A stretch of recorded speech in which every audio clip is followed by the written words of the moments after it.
Well,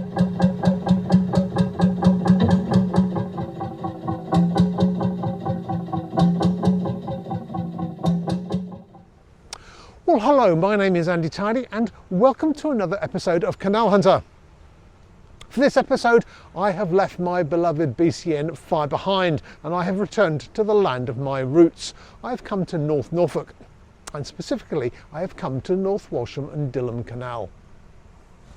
This was an agricultural canal and it never really prospered. There wasn't enough trade to justify its construction. It carried vegetables and a bit of bone meal, but the anticipated coal trade never materialised. It was found it was easier to simply land it on the beach and carry it by horse and cart into North Walsham. And then of course the railways arrived in the area and that killed off any hope of a successful trade. The waterway ran for about 6 miles from its confluence with the River Ant near Dilham up to Antingham Ponds just north of North Walsham. It was one of those canals which kind of died by degrees.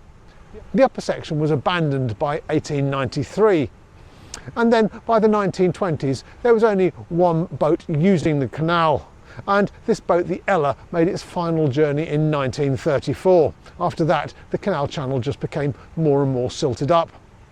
Periodically canal restorers would come and have a look at it, people like Robert Aikman or Graham Palmer.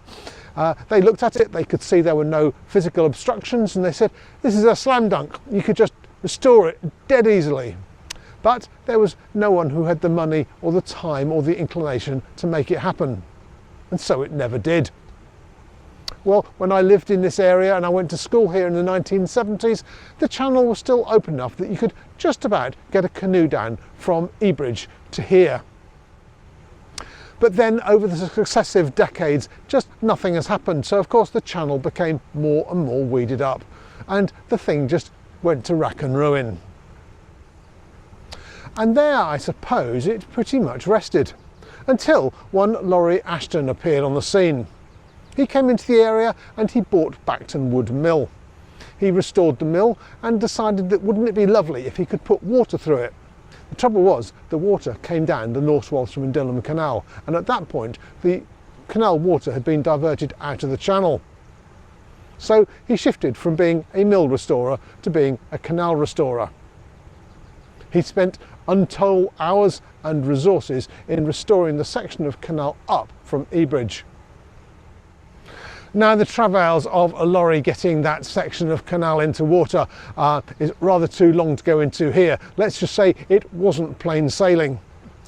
But he has proved the doubters wrong.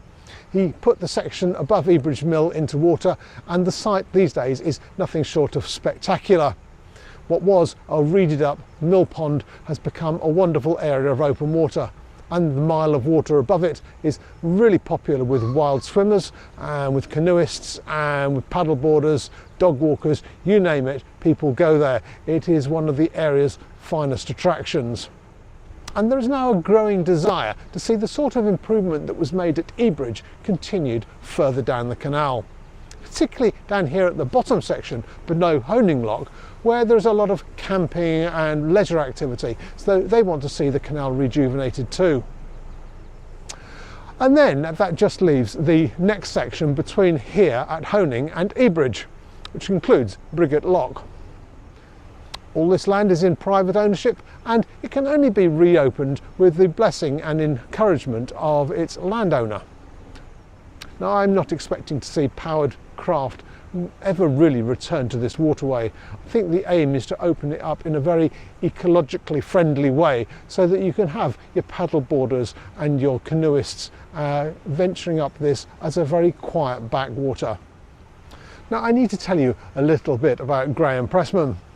Graham is a retired boat builder. He retired here and lives nearby. In fact, he's one of the North Walsham and Dilham Canal Trust's trustees. While the rest of us were settling down in front of box sets and watching back editions during the lockdown, Graham took ownership of 5 tons of plate steel and started to build a boat in his own backyard. The end result is Newun. Its main aim is to operate as a workboat clearing the channel. But Graham thought if he's going to build a boat, he may as well build a boat which is sympathetic to what used to operate here in the past. So he consulted the old plans from the wherries, particularly one called Gleaner, and he observed its shape and its form and its size, and he built something which is a very close replica. It's about 55 feet long, it's about 12 feet wide, and it is quite a majestic boat when you see it sailing along the canal. Sure, this is not a real wherry, it doesn't have a mast that contains a sail, but instead the stubby mast is used as a crane to move things in and out of the hold. It's powered by an electric motor which comes from solar panels, all very ecologically sound.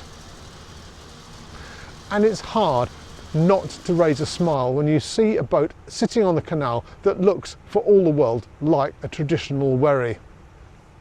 It's almost like it's meant to be here. For the time being, Graham is working with the local landowner to clear the water channel, and the hope is that you'll be able to bring your canoes and your rowing boats up here to Honing Lock before too long.